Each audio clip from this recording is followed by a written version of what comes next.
Wala ka bang napapansin sa iyong mga kapaligiran?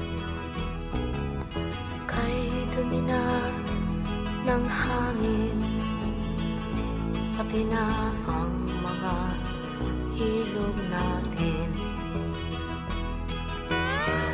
Hindi nga masama ang pag-unlad, at malayo-layo na rin ang ating narating.